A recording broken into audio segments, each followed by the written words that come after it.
Leitura do livro O Grande Divórcio, de C.S. Lewis. Narração: Luciana Bosa. Resumo: em O Grande Divórcio, C.S. Lewis novamente emprega seu formidável talento para fábulas e alegorias. O escritor se encontra no inferno, embarcando em um ônibus com destino ao paraíso. A incrível oportunidade é que, quem quiser ficar no céu, fica. Este é o ponto de partida para uma meditação extraordinária sobre o bem e o mal, a graça e o julgamento. A ideia revolucionária de Lewis é a descoberta de que os portões do inferno estão trancados por dentro. Nas próprias palavras de Lewis, se insistirmos em manter o inferno, ou mesmo a terra, não veremos o céu.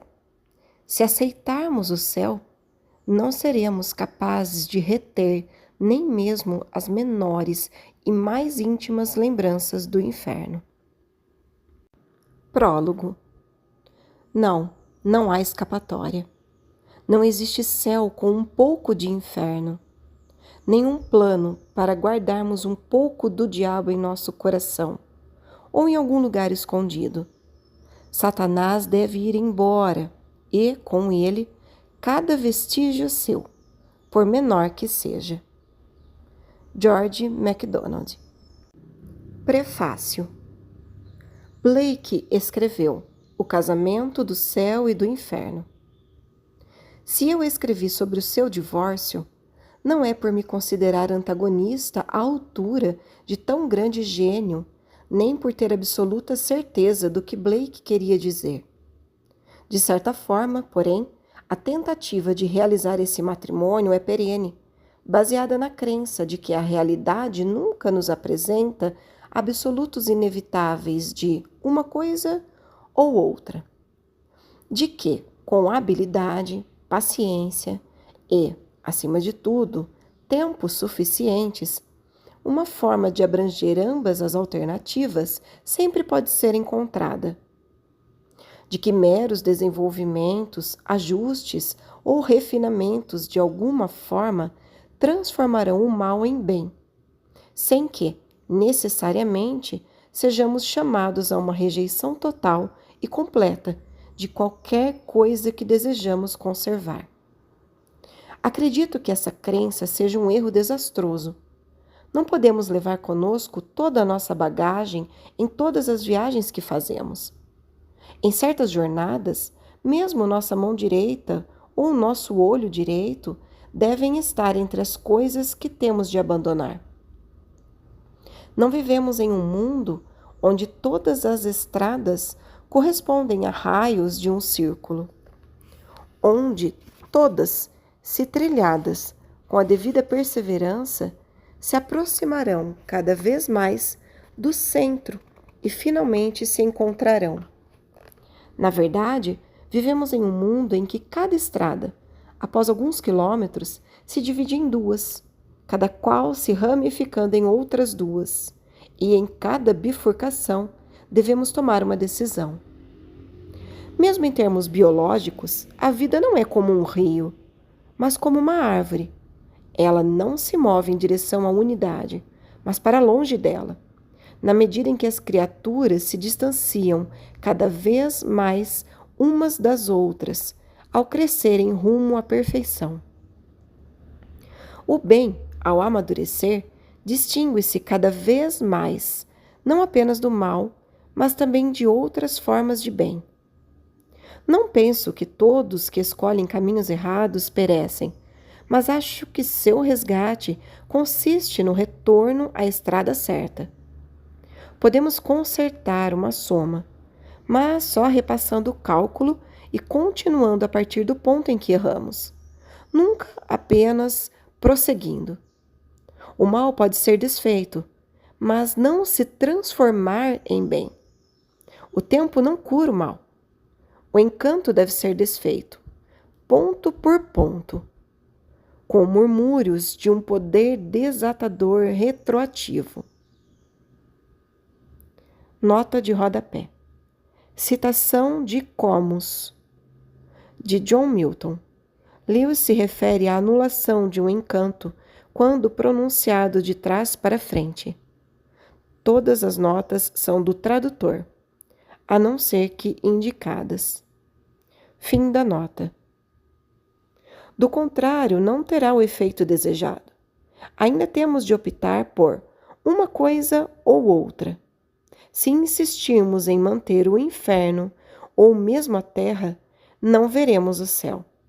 Se aceitarmos o céu, não seremos capazes de reter nem mesmo as menores e mais íntimas lembranças do inferno.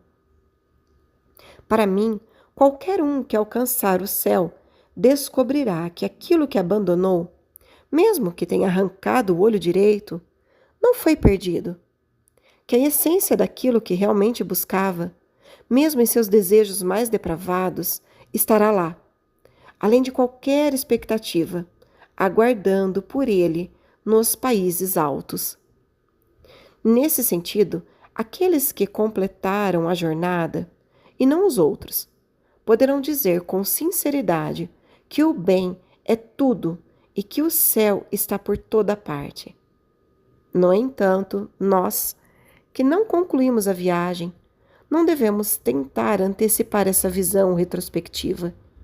Se o fizermos, correremos o risco de acolher a ideia falsa e desastrosa de que tudo é bom e de que todo lugar é o céu. E quanto à terra? Você pergunta. Acho que no final a terra não será considerada por ninguém um lugar muito diferente. Acredito que a terra, se for escolhida em vez do céu, acabará demonstrando ter sido, o tempo todo, apenas uma região do inferno. Mas, se posta em segundo lugar com relação ao céu, terá sido, desde o início, uma parte do próprio céu. Apenas duas coisas mais devem ser ditas a respeito deste pequeno livro. Em primeiro lugar, devo reconhecer minha dívida para com um escritor, de cujo nome me esqueci, que li há muitos anos em uma revista americana, dedicada ao que chamam de ficção científica. A qualidade indobrável e inquebrável do meu material celestial me foi sugerida por este autor, embora ele tenha usado tal imagem com um propósito muito diferente e criativo. Nota de rodapé. Lewis se refere à história O Homem que Viveu para Trás, do autor inglês Charles F. Hall. Fim da nota. Seu herói viaja para o passado e lá, de modo adequado, descobre gotas de chuva capazes de perfurá-lo como balas e sanduíches que ninguém pode morder, a despeito da força que aplique. Já que, evidentemente, nada no passado pode ser alterado. Eu, com menos originalidade, mas, espero, igual propriedade, transferi essa inalterabilidade para o eterno. Se o autor da história que mencionei porventura ler estas páginas, peço que aceite minha gratidão. Em segundo lugar, peço ao leitor que se lembre de que este é um livro de fantasia. A obra contém, claro, uma moral, ou pelo menos foi minha intenção. Mas as condições além da morte são de cunho apenas imaginativo. Não se trata nem sequer de um palpite ou especulação sobre o que realmente nos aguarda.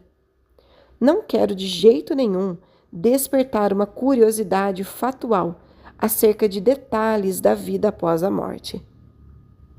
C.S. Lewis, abril de 1945. Capítulo 1. Eu parecia estar em uma fila na calçada de uma rua longa e nada atraente. Era fim de tarde e chovia. Havia horas que caminhava por ruas semelhantes, sempre na chuva, sempre ao cair da tarde. O tempo parecia ter parado naquele momento triste, quando apenas algumas lojas tinham luzes acesas e ainda não estava escuro o suficiente para que as vitrines revelassem seu charme. Assim como à tarde parecia nunca alcançar a noite, minha caminhada nunca me levava às melhores partes da cidade.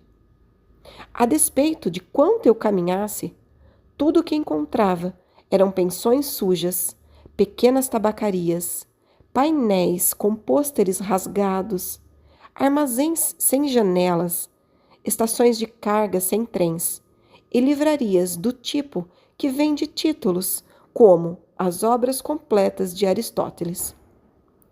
Não deparei com ninguém.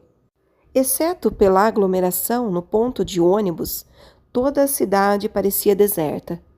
Acho que foi por isso que decidi entrar na fila. Em um golpe de sorte, logo ao posicionar-me, uma mulher mal-humorada que estava à minha frente começou a discutir com um homem que parecia acompanhá-la. Pois bem, não irei. Está decidido. Deixando então seu lugar. Por favor, respondeu o homem em tom cordial. Não pense nem por um momento que eu mesmo gostaria de ir. Só venho tentando lhe agradar para manter a paz. Naturalmente, o que sinto não é tão importante para você. Isso está claro. E juntando a ação à palavra, também se foi. Ótimo, pensei comigo. São 2 a menos. O próximo da fila era um homem carrancudo e muito baixo, que, olhando-me de relance com uma expressão de extremo desprezo, declarou, em um tom desnecessariamente alto, aquele que se achava à sua frente. Esse é o tipo de coisa que faz a gente pensar se vale mesmo a pena ir. Como assim? Resmungou o outro, um homem alto e corpulento. Para ser sincero, disse o baixinho, não estou acostumado a esse tipo de companhia. Ora, retrucou o homenzarrão, colocando os olhos em mim. Não deixe que ele venha com gracinhas para você, homem. Você não está com medo dele, está? Então, vendo que eu não tinha nenhuma reação, voltou-se repentinamente para o baixinho. Quer dizer que não somos bons o suficientes para você? Veja como fala. Em seguida, esbofeteou o baixinho, fazendo-o cair no meio-fio. Deixem-no aí caído, pediu para ninguém em particular. O homenzarrão. Sou apenas um homem comum, um homem simples, e tenho os meus direitos que qualquer outra pessoa, não é mesmo? Visto que o baixinho não demonstrou a menor disposição para recuperar seu lugar na fila e começar a se afastar, aproximei-me com cautela do homenzarrão, satisfeito comigo mesmo por ter galgado mais um lugar. Pouco depois, 2 jovens à frente do homenzarrão também deixaram a fila, de braços dados. Ambos estavam tão bem vestidos, eram tão esbeltos, risonhos e exagerados em seus tons de voz que eu não consegui distinguir o sexo de nenhum dos dois, embora ficasse evidente que, naquele momento, um preferia a companhia do outro à chance de um lugar no ônibus. Nem todos conseguiremos entrar, suspirou uma voz feminina, 4 lugares à minha frente. Troco de lugar com a senhora por 5 moedas, disse outra pessoa. Ouvi o tinir do dinheiro e, em seguida, um grito feminino misturado com as gargalhadas do resto da multidão. Enganada, a mulher saltou de seu lugar para correr atrás do homem que a trapaceara. Mas os outros imediatamente deram um passo à frente e, ocupando seu espaço, deixaram-na de fora. Foi assim que, entre um acontecimento e outro, a fila foi reduzindo a proporções aceitáveis, antes mesmo de o ônibus aparecer. Era um veículo maravilhoso, com um brilho dourado e majestosamente colorido. O próprio motorista parecia cheio de luz e conduzia com apenas uma das mãos. Com a outra, abanava o rosto, como se para afastar o vapor pegajoso da chuva. Ouviram-se resmungos na fila quando ele apareceu. Parece que andou se divertindo, hein? O miserável é cheio de si. Por que razão não se comporta de modo natural? Considera-se bom demais para olhar para nós? Quem ele pensa que é? Todo esse brilho e extravagância, que desperdício maldito! Por que não gastam parte do dinheiro nas propriedades daqui? Francamente, só queria lhe dar um tapa na orelha. Eu não via nada na figura do motorista que justificasse todo esse alvoroço, a não ser o fato de ele transparecer autoridade e parecer empenhado em realizar seu trabalho. Meus companheiros de viagem lutaram como galinhas que disputam o puleiro para embarcar no ônibus, embora houvesse espaço suficiente para todos. Fui o último a entrar. Apenas metade dos assentos estava ocupada, de modo que escolhi um banco na parte de trás, afastado dos demais. Mas um jovem descabelado veio imediatamente e sentou-se ao meu lado. Logo em seguida, partimos. Achei que não se importaria se eu viajasse com você, justificou-se, pois notei que sente o mesmo que eu em relação a essa gente. Por que cargas d'água eles insistem em vir? Não tenho a mínima ideia. Não vão gostar nem um pouco quando chegarmos ao destino. E estariam muito mais confortáveis em casa. Já para nós é diferente. Eles gostam deste lugar? Perguntei. Como gostariam de qualquer outra coisa, o rapaz respondeu. Há cinemas, restaurantes populares e anúncios de tudo o que desejam. A terrível falta de vida intelectual não os preocupa. Percebi assim que cheguei que havia algo errado por aqui. Devia ter pegado o primeiro ônibus, porém me iludi, tentando despertar as pessoas deste lugar. Encontrei alguns companheiros que já conhecia e tentei formar um pequeno círculo de amizades, mas todos parecem ter descido ao nível do ambiente em que os cerca. Mesmo antes de chegar, eu tinha algumas dúvidas a respeito de um homem como Creel Blewell. Sempre o achei um pouco desonesto, mas pelo menos ele era inteligente. Ainda podíamos receber dele alguma crítica útil, embora fosse um fracasso no campo da criatividade. Agora, porém, parece que nada mais lhe resta além de sua presunção.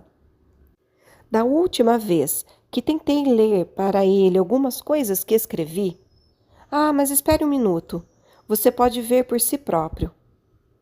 Percebendo com um calafrio que o que ele extraía do bolso era um maço volumoso de papel datilografado, murmurei algo sobre não ter trazido os óculos e exclamei: Veja, saímos do chão. Era verdade, centenas de metros abaixo de nós, já meio escondidos na chuva e no nevoeiro. Os telhados molhados da cidade apareciam, espalhando-se ininterruptos até onde a vista podia alcançar. Capítulo 2. Não fiquei por muito tempo à mercê do poeta despenteado, porque outro passageiro interrompeu a nossa conversa. Antes que isso acontecesse, porém, já havia descoberto muitas coisas a seu respeito. O sujeito parecia ser um homem particularmente marcado por maus tratos. Seus pais nunca o apreciaram e nenhuma das 5 escolas em que foi educado soube lidar com um talento e um temperamento como os dele. Para piorar a situação, era exatamente o tipo de aluno em cujo caso o sistema de avaliação funcionava com injustiça e absurdos máximos.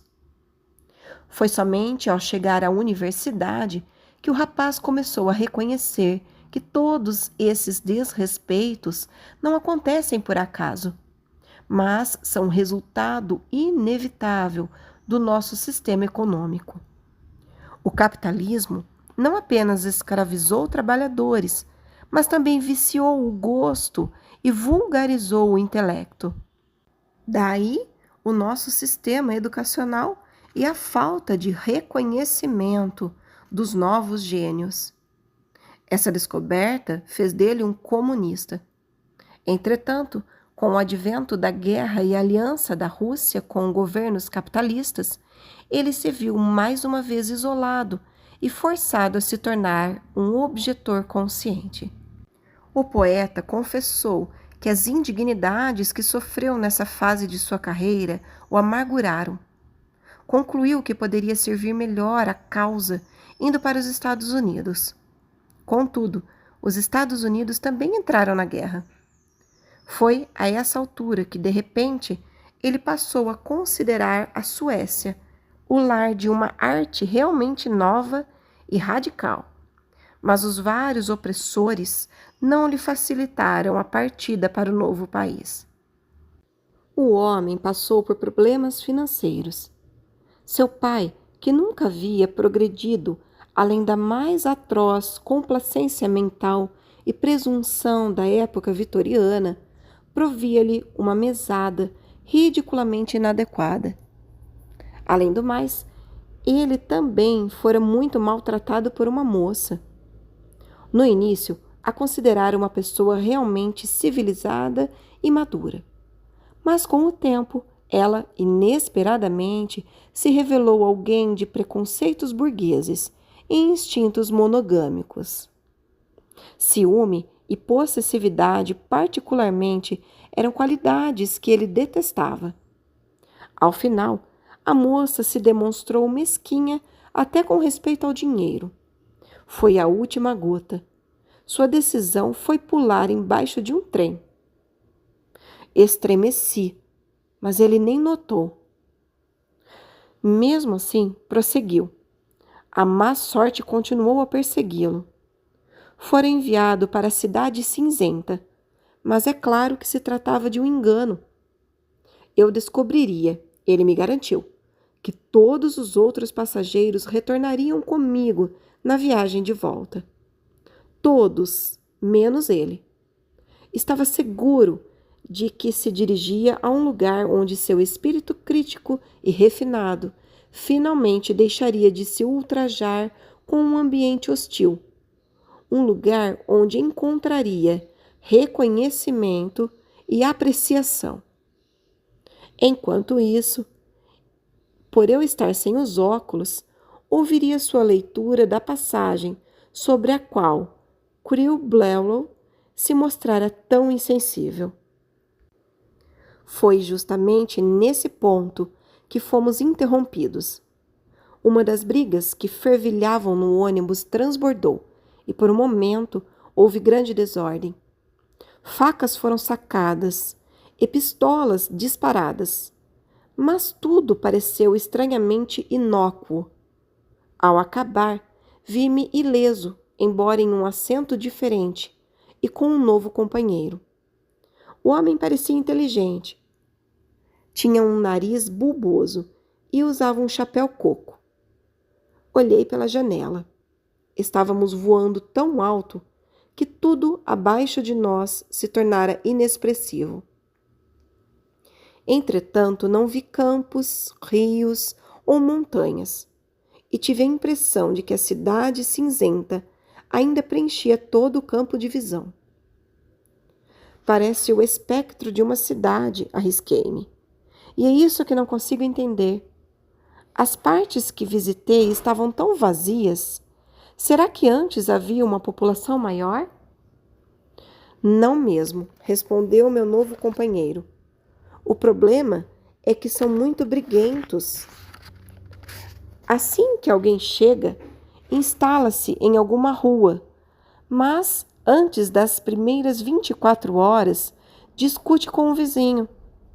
A semana nem sequer terminou e já houve tantas discussões que ele resolve se mudar.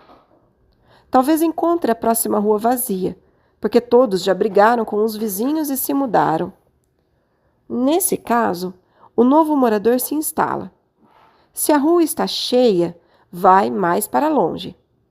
Contudo, ainda que fique, não fará diferença. Com certeza não demorará para acontecer outra briga, levando-o a seguir em frente mais uma vez. Finalmente, ele se mudará para a periferia da cidade e construirá uma nova casa. Pois veja, é fácil construir aqui. Você só tem de pensar em uma casa e ela aparece. É assim que a cidade continua crescendo. Deixando cada vez mais ruas vazias? Isso mesmo. Além disso, o tempo é meio estranho aqui. O local em que pegamos o ônibus fica a milhares de quilômetros do centro cívico, onde todos os recém-chegados chegam da terra. Todas as pessoas com as quais você deparou moravam perto do ponto de ônibus. Mesmo assim, levaram séculos do nosso tempo para chegar lá, por meio de remoções graduais. E quanto aos que chegaram antes? Quer dizer, devem existir pessoas que vieram da Terra para sua cidade há muito mais tempo. Sim, existem, mas estão sempre se mudando, distanciando-se cada vez mais. Tão distantes agora que jamais pensariam em vir ao ponto de ônibus. Distâncias astronômicas. Há uma pequena elevação no terreno próximo ao lugar onde moro, e um sujeito lá tem um telescópio. Você pode ver as luzes de casas habitadas em que moram os mais antigos, a milhões de quilômetros de distância. Milhões de quilômetros de nós e uns dos outros. De vez em quando, afastam-se ainda mais. É uma decepção. Pensei que chegaria a conhecer algumas personalidades históricas interessantes, mas não, estão longe demais. Elas chegariam ao ponto de ônibus a tempo se decidissem partir? Teoricamente, sim, mas se encontram a anos-luz de distância. Além do mais, não desejariam fazê-lo a esta altura. Não personalidades antigas, como Tamerlão, Gengis Khan, Júlio César ou Henrique V. Não desejariam? Exato. O mais próximo entre os antigos é Napoleão. Sabemos disso porque 2 sujeitos fizeram a jornada para vê-lo. Começaram muito antes da minha chegada, claro, mas eu já estava por aqui quando regressaram. Levaram cerca de 15.000 anos do nosso tempo. Depois disso, conseguimos localizar a casa. Apenas um pequeno alfinete de luz e nada mais por perto, em um raio de milhões de quilômetros. Mas chegaram lá? Chegaram! Napoleão tinha construído para si uma enorme casa em estilo imperial, com fileiras de janelas flamejantes de luz, embora só dê para ver um pequeníssimo ponto de luz de onde eu moro. Eles viram Napoleão? Viram. Foram até lá e bisbilhotaram por uma das janelas. Lá estava Napoleão. O que ele estava fazendo? Andando para cima e para baixo, para cima e para baixo o tempo todo. Para cá e para lá, da esquerda para a direita, sem parar por um momento sequer. Os 2 homens o observaram por cerca de 1 ano, e ele nunca descansou. Murmurava ininterruptamente. Foi culpa do Soult, foi culpa do Ney, foi culpa da Josefina, foi culpa dos russos, dos ingleses. O tempo todo assim, sem descanso. Um homem baixinho, gordo e de semblante abatido, mas aparentemente incapaz de parar. Pelas oscilações, eu percebia que o ônibus ainda estava em movimento, mas nada que confirmasse isso podia ser visto pelas janelas. Nada além de um vazio acinzentado acima e abaixo. Então a cidade continuará a crescer indefinidamente? Perguntei. Vai, a menos que alguém faça algo a respeito, respondeu o inteligente. Como assim? Vou lhe contar um segredo. Na verdade, esse é o meu trabalho no momento. Qual é o problema deste lugar? Não é o fato de as pessoas brigarem. Isso é apenas a natureza humana, e mesmo na Terra sempre foi assim. O problema é que elas não têm nenhuma necessidade. Basta alguém imaginar alguma coisa e logo obtém o que deseja. Não com muita qualidade, claro. É por isso que é tão fácil se mudar para outra rua ou construir uma casa nova. Em outras palavras, não existe nenhuma base econômica adequada para a vida em comunidade. Se as pessoas precisassem de comércios reais, teriam de morar perto desses comércios.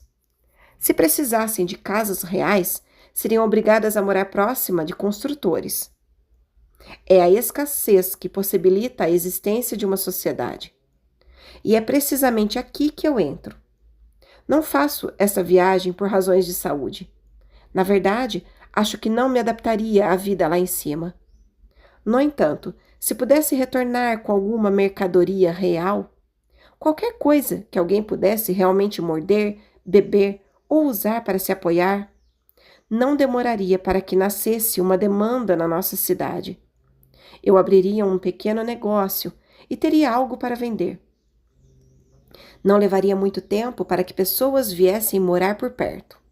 Centralização. 2 ruas totalmente habitadas acomodariam as pessoas que agora estão espalhadas por 1 milhão de quilômetros quadrados de ruas vazias. Eu teria um bom lucro e também seria considerado um benfeitor público. Quer dizer que, se as pessoas tivessem de morar juntas, gradualmente aprenderiam a brigar menos? Bem, quanto a isso, não sei. Atrevo-me a dizer que poderiam ficar um pouco mais tranquilas. Teríamos a chance de formar uma força policial, impor algum tipo de disciplina. De qualquer modo, neste ponto, ele diminuiu a voz. Seria melhor. Todo mundo admite isso. Mais pessoas juntas significa mais segurança. Segurança contra quê? Indaguei, mas meu companheiro me cutucou para ficar em silêncio. Reformulei a pergunta. Mas veja só, insisti, se as pessoas conseguem tudo apenas imaginando, por que desejariam coisas reais, como você diz? Hã? Bem, elas gostariam de casas que realmente as protegessem da chuva. As casas atuais não as protegem? Claro que não. Como poderiam? Por que raio construí-las então? O inteligente aproximou sua cabeça da minha. Mais uma vez, por segurança. Ao menos a sensação de segurança, murmurou. Agora está tudo bem. Mas, mais tarde, você sabe. O quê? Perguntei quase involuntariamente, diminuindo a voz para um sussurro. Ele articulou silenciosamente os lábios, como se esperasse que eu entendesse leitura labial. Aproximei meu ouvido de sua boca. Fale, pedi. Vai escurecer em breve, o inteligente murmurou. Você quer dizer que vai realmente anoitecer? Ele assentiu com a cabeça. O que uma coisa tem a ver com a outra? Questionei. Ninguém quer estar fora de casa quando isso acontecer. Por quê? Sua resposta foi tão furtiva que tive de lhe pedir que repetisse várias vezes. Após sua repetição, já um pouco irritado, como tantas vezes ficamos com gente que sussurra, tornei a perguntar, esquecendo-me de diminuir o tom de voz. Quem são eles? Insisti. O que teme que farão a você? Por que surgiriam quando está escuro? E que proteção uma casa imaginária poderia dar se houver algum perigo? Ei! Gritou o homenzarrão. Sobre o que vocês dois estão conversando? Parem de sussurrar se não quiserem um bofetão. Estão espalhando boatos. É melhor calar a boca, entendeu? E que? Nota de rodapé. Muito provavelmente diminutivo pejorativo de Isaac. Além de ter se tornado um apelido para judeus. Há uma possível alusão ao criminoso judeu Isaac E. K. Solomons, que ficou famoso por roubar mercadorias. É verdade, um escândalo. Deviam ser processados. Como é que eles entraram no ônibus? rosnaram alguns passageiros. Um homem gordo e barbeado, sentado no banco à minha frente, virou-se e dirigiu-se a mim com voz culta. Desculpe-me, mas não pude deixar de ouvir parte da conversa. É surpreendente como essas superstições primitivas persistem. Estão de brincadeira? Pelo amor de Deus! Não há um pingo de evidência de que esse crepúsculo se tornará em noite. Tem havido uma mudança completa de opinião a respeito disso nos círculos mais cultos. Surpreendo-me que não tenham ouvido falar sobre isso. Todos os pesadelos e as fantasias dos nossos antepassados estão sendo desfeitos. O que vemos agora, nessa meia luz suave e delicada, é a promessa do amanhecer, o lento girar de uma nação em direção à luz. Uma rotação vagarosa e imperceptível, claro. E não apenas pelas janelas orientais, com o raiar do dia chega a luz. Nota de rodapé. O personagem de Lewis cita o poeta inglês Arthur Hugh Clough, 1819-1861. Fim da nota. Além disso, essa paixão por mercadorias reais, da qual nosso amigo fala, não passa de materialismo. É retrógrada, terrena, um anseio pela matéria. Mas nós olhamos para essa cidade espiritual, porque, apesar de falhas, ela é espiritual, como um berçário no qual as funções criativas do homem, agora livres da gaiola da matéria, começam a testar suas asas. Um pensamento sublime.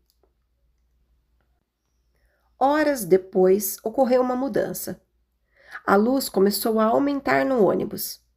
O acinzentado do lado de fora das janelas passou da cor de lama para madrepérola, depois para um azul suave, e em seguida para um azul brilhante que fez os olhos arderem. Parecíamos flutuar em puro vácuo.